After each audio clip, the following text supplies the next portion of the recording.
Good morning students. मैं doctor Swati Sharma, government college Jaipur से। बच्चों, इस वीडियो में हम ज़ीनॉन हेक्साफ्लोराइड के बारे में पढ़ेंगे। सॉरी, पिछले वीडियोस में हमने XeF2 और XeF4 के बारे में पढ़ा। ज़ीनॉन डाइफ्लोराइड और टेट्राफ्लोराइड के बारे में पढ़ लिया। इसमें हम ज़ीनॉन हेक्साफ्लोराइड के बारे में पढ़ेंगे। इंट्रोडक्टरी जो ज़ीनॉन की केमिस्ट्री के बारे में जो इंट्रोडक्टरी लेक्चर था, उसमें हमने देखा था कि ज़ीनॉन को जितनी संयोजकताएं चाहिए उस हिसाब से अनपेयरिंग ऑफ इलेक्ट्रॉन्स, अयुग्मन इलेक्ट्रॉनों का होता है। तो जब ज़ीनॉन हेक्साफ्लोराइड चाहिए तो 3 इलेक्ट्रॉन युग्म ज़ीनॉन के अयुग्मित होंगे तो 6 संयोजकताएं उत्पन्न हो जाएंगी। अब हम इसमें विरचन के बारे में पढ़ते हैं।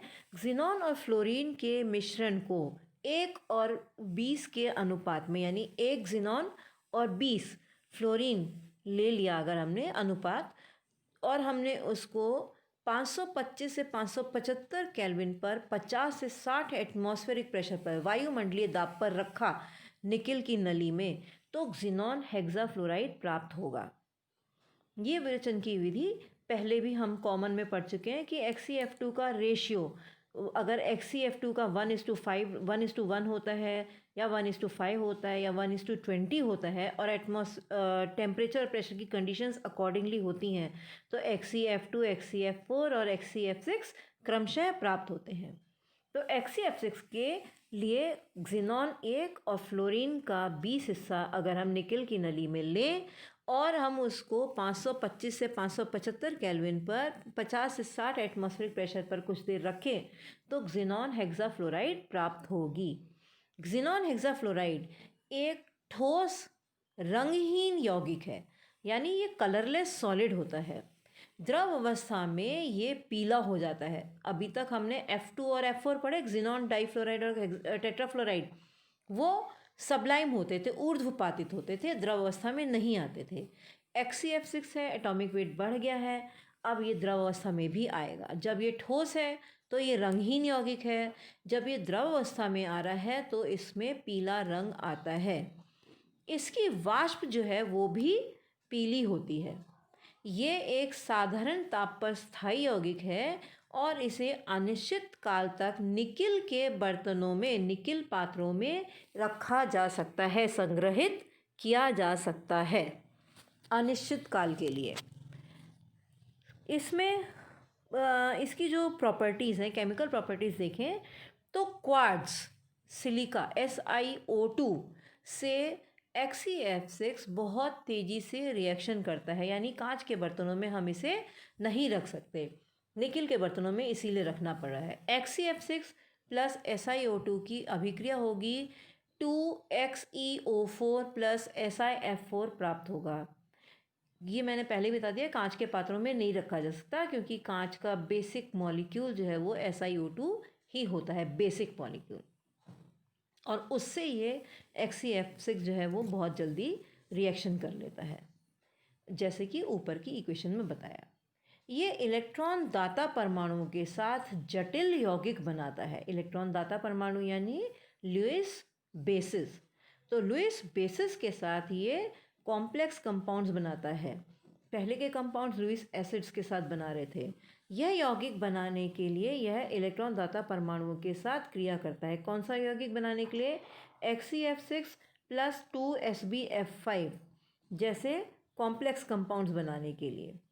पहले भी हमने ये देखा कि XeF2 और XeF4 भी जो है वो उनके सामने अगर लुईस एसिड्स आते हैं तो वो कॉम्प्लेक्स कंपाउंड्स बनाते हैं। उसी तरह ये भी जो है कॉम्प्लेक्स कंपाउंड बनाता है, पर यहाँ पर ये खुद जो है XeF6 वो इलेक्ट्रॉन दाता परमाणुओं के साथ बना रहा है, यानी यहाँ पर हमें जो सामने काउंटर पार्ट मिल रहा है वो लुईस बेस की तरह एक्ट कर रहा है, इलेक्ट्रॉन पेयर डोनर की तरह।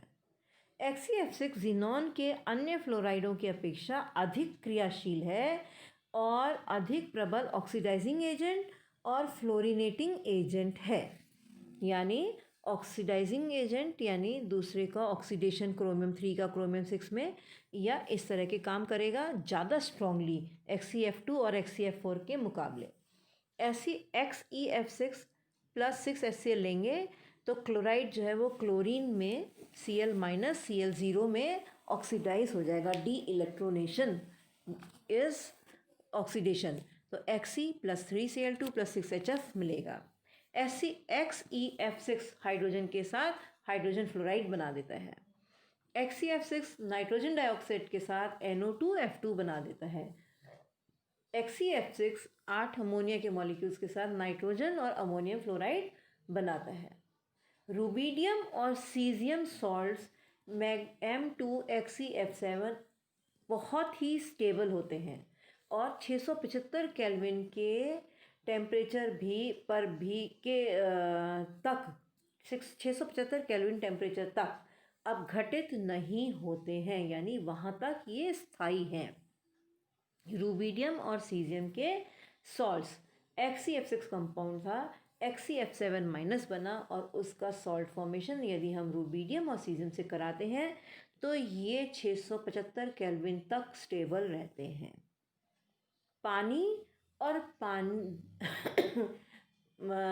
जलीय क्षारकों से ये हाइड्रोलाइज हो जाता है। जलीय क्षारकों का मतलब है पानी में डिज़ोल्व होने वाले बेसिस NaOH, जो पानी में Na+OH माइनस देते हैं, KOH K+OH माइनस देते हैं, कैल्शियम हाइड्रोक्साइड कैल्शियम और हाइड्रोक्साइड आयन देते हैं, वो जलीय क्षारों के साथ ये अभिक्रिया करता है, जल अपघटित हो जाता है, हाइड्रोलाइज हो जाता है।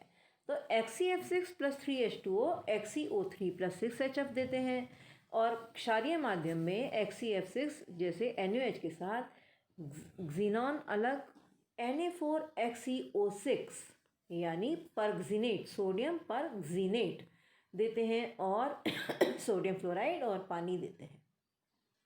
अब हम पढ़ेंगे XeF6 की संरचना के बारे में।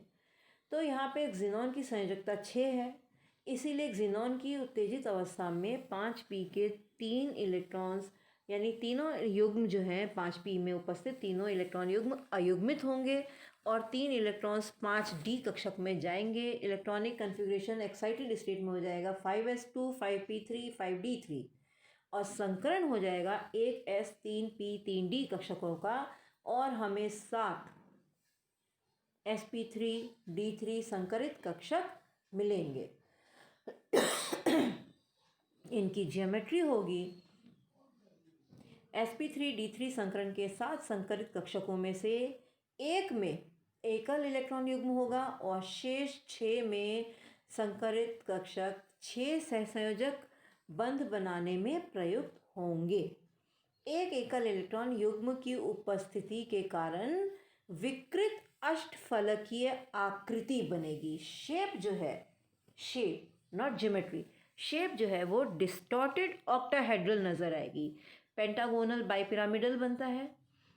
एक इलेक्ट्रॉन पेंटागोन में से इलेक्ट्रॉन पेयर में आ जाते, एक ऑर्बिटल पेंटागोनल प्लेनर पेंटागोन जो है उसके एक ऑर्बिटल में इलेक्ट्रॉन पेयर आ जाता है। इलेक्ट्रॉन पेयर जैसा कि पहले भी बताया कि शेप में पार्टिसिपेट नहीं करता, तो जो प्लेनर पोर्शन है उसमें 5 की जगह 4 हमें फ्लोरीन मिलते हैं और 2 fluorine above and below the plane मिलते हैं। तो 4 एक प्लेन में, 2 ऊपर नीचे, लग रहा है ऑक्टाहेड्रल है, पर क्योंकि इन 4 के बीच में एक इलेक्ट्रॉन युग्म है जो कि शेप में भाग नहीं ले रहा, तो वो प्लेन के बॉन्डेड फ्लोरीन एटम्स को थोड़ा रिपेल करता है, प्रतिकर्षित करता है, तो हमें डिस्टॉर्टेड ऑक्टाहेड्रल आकृति प्राप्त होती है। अब इसकी ज्योमेट्री क्या है? Pentagonal bipyramidal. शेप क्या है? Distorted octahedral. समझ में आ गया? शेप क्या है? Distorted octahedral. 4 फ्लोरीन एक प्लेन में है। पेंटागोनल 5वां कोन जो था वो दिखाई नहीं दे रहा क्योंकि उसमें इलेक्ट्रॉन युग्म है, और 2 fluorine above and below the plane है, प्लेन के ऊपर और नीचे है। तो ऑक्टाहेड्रल ज्योमेट्री में ऐसा होता है कि 4 एक प्लेन में होते हैं पर वो वर्ग समतलीय वर्गाकार होते हैं। ये वर्गाकार नहीं हो पा रहे, समतलीय तो हैं पर वर्ग जो है वो डिस्टॉर्ट हो गया। तो ज्योमेट्री क्या हो गई इसकी? Pentagonal bipyramidal. शेप क्या हो गई? Distorted octahedral. आई होप आपको ये समझ में आ गया होगा। इस लेक्चर में इतना ही। अब नेक्स्ट लेक्चर के लिए मिलते हैं।